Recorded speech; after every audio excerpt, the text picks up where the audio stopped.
As this industry matures, trading industry matures, a lot of new people are finding out that all these gurus that you see on Instagrams and TikToks flashing rented cars and women and all that nonsense while they're 20 years old, everybody's catching on that this is total nonsense, and they're showing you all these profits and promising you the land of milk and honey for only $9.99. Today in this video, I'd like to talk about 5 things I've learned being on Wall Street for 20 years. Who am I? I'm Stan, FundingTraders.com CEO. Been trading for 20 years, like I said. Number 1, trading strategies are not as important as you think they are. Because most trading strategies are maybe 60-40, 70-30. The edge is very little, not very little, but it's enough to give you a little bit of edge, but it's how you use your risk management that allows you to make money while trading. It's not about this trading strategy. I think I've alluded this in my previous video. There are some old timers that are trading such basic technical analysis like Peter Brandt that I've posted in my previous videos. And then you have obviously all the advanced quant stuff that are being developed on Wall Street by super PhD nerds from MIT or all over the world, rocket scientists to mathematicians, etc., etc., etc. So in anything in between, and all of them make money, and a lot of them don't make money. And the difference is how you approach it as an individual trader, how you approach your psychology, and how do you use your risk management. Bonus point, I'm going to tell you a little dirty secret that nobody tells you about. 80% of managers, I'm talking about hedge fund managers, do not outperform S&P 500 index. They actually are just as bad as the retail traders. Nobody talks about it. Everybody thinks that retails are the dummies and there's smart money. The smart money is a very unique small percentage of people on Wall Street that make money. You can be part of the smart money as well. Yes, you're not managing billions, tens of billions, or trillions of dollars, but you just have to be on the right side of things and you can be part of the smart money yourself. As most managers, like I said, 80% of managers do not outperform S&P 500, which is the benchmark, right? And Warren Buffett, famously, he gets asked this stupid question over and over and over again. He gets asked, what should I do with my money, right? And should I trade them, individual stocks, or do something else? And he gives them simple advice over and over and over again. Just put it in S&P 500, something that tracks S&P 500, and it'll do better than most of the money you're gonna give to all these mutual funds and hedge funds, etc., etc., etc. And it's true. 80% of hedge fund managers just as bad as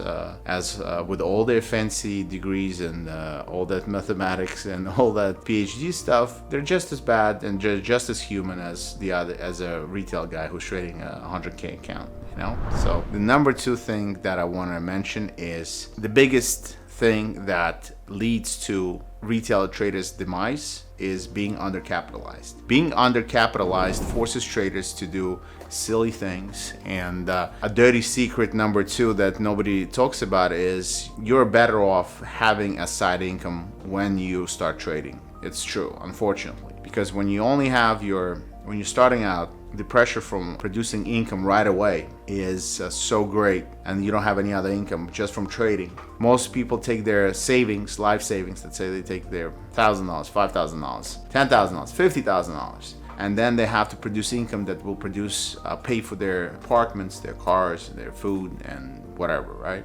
And since they don't know how to trade, they put such an enormous pressure on them that they start choking. Even if they become decent, okay, good, they start choking because inevitably you're gonna hit a rough patch where you're gonna start losing money. A little bit. You don't have to lose all of your money, but you will have a drawdown in your equity curve, and you will have to take money out to still pay for all the basic necessities of life. So ideally, a lot of even investment banks, funds, prop firms, certain prop firms, well, not all prop firms, but certain prop firms. I remember I got a job with this famous FX guy. He was the first forex private individual to traded forex back in the 80s. Obviously millions of dollars. Anyway, so he taught his daughter how to trade, and he gave a salary, and he told me, Stan, if I don't give her salary, her having to pay the rent from when she's just learning how to trade, will absolutely, very few people make it out of it. And that's another thing that nobody talks about, unfortunately. And it's a motherfucker. to just learn how to trade. And it's easier to do when obviously you have less, when you're 20s than when you're in your 40s and you have mortgages and car payments and wives and kids and da da da da da. So the younger you are, the more advantageous you are when you have less expenses. So if you live with your parents or something like that, you can learn faster, as you don't have to produce monthly a certain amount of money to just cover all your expenses. So if you can have side hustles, some kind of job just to cover your rent and your basic necessities, it will help you tremendously to not have the pressure to produce the income from trading alone. Thankfully, again, I'm talking about how it used to be back in the day, where you had to just, you have your 5 grand, 10 grand, 50 grand, and that's all you have, and you have to juice it out your account and produce income. That's why 90% of retail traders blew up. And that's why 90% of people never went past like year 1 or 2, which is the necessary time to actually become successful. So, which brings me to another point. Now, right now, you're lucky that the prop firm model exists, because now you can have $1,000, a couple of $1,000, which will give you enough leverage, meaning access to capital, to actually produce reasonable income to cover all your expenses. And you can withstand the test of you need the 1 or 2 years under your belt before you become decent. And what producing 5% from 100 grand covers all your expenses, and 5% is not easy, but it's doable to produce. When you have 10 grand in your account and you need to double it basically, or produce the same 5 grand from a 10 grand account, that's a 50% return you need to do. And 50% is not 5%. That means you're gonna start over leveraging, and that's when you get in trouble. With the same $5,000 that you need to cover your expenses, with a 100 grand account, you can actually do it quite well with a lot less emotional pressure than if you need to produce 50% return on a $10,000 account to pay for the same rent, cars, and all of that stuff. And you obviously understand that the point being is in the percentages and not in, I don't want to hear, all these questions.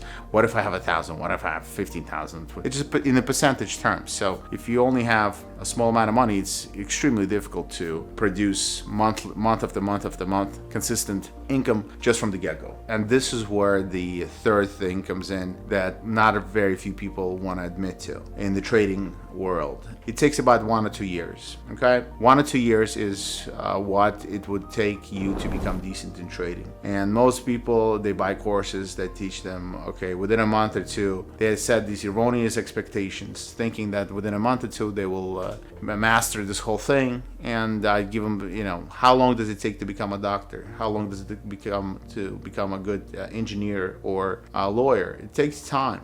And all these top-paying jobs. This is one of the highest-paying jobs you can have, because there's no ceiling on it. So why would you think that within a 2-month period you're just gonna be so amazing at it and just conquer the world? And that's why people get too cocky. Their egos are completely out of whack. The expectations are erroneous, and that's why this business is trading just levels egos 95% of the time. So it takes a little time, a year or two, to build up to having consistency, because you need to spend enough time to understand your own self, where you need to work on yourself to become successful in trading. And that takes time to change things about you, to remove the handicaps that you bring to the market, and emphasize your strengths. Another thing, the last thing I want to mention is, I know a lot of traders who took 2 to 5 years. There's nothing wrong with taking a little longer, especially if you're a professional in some career.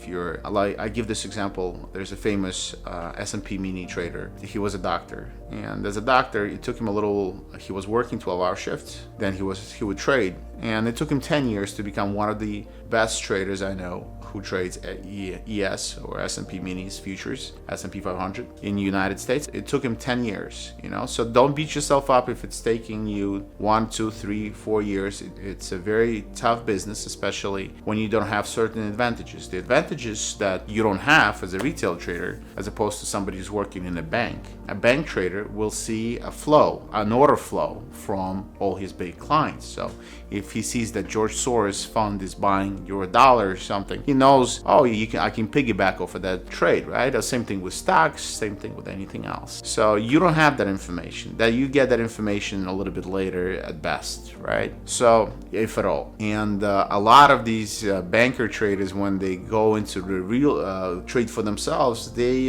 don't do so well as well, because now they don't have the flow information. That was their big thing. Same thing happened with a lot of pit traders. Pit traders, remember all these people yelling, right? In 1970s, 80s, 90s, those old school pit traders, that was the same thing. A lot of these guys who got out of the pits and started trading electronically when everything started becoming more electronically, they couldn't gauge the market anymore because they didn't see the buyers, they didn't see the culmination of the energy in the pit market when something big is happening, and all they saw is candlesticks and blah blah blah, and they lost their edge. Don't beat yourself up. This is not easy, but if you dedicate time, and like I always say, give it a year, give it 2 years, it will pay you handsomely. As always, you can always find me at fundingtraders.com, Discord, Telegram. I'm there 24/7 pretty much. Ask me any questions, more than welcome to stop by, say hi, ask me anything you want, and we trade live every day from 8 a.m. onwards. So see you there.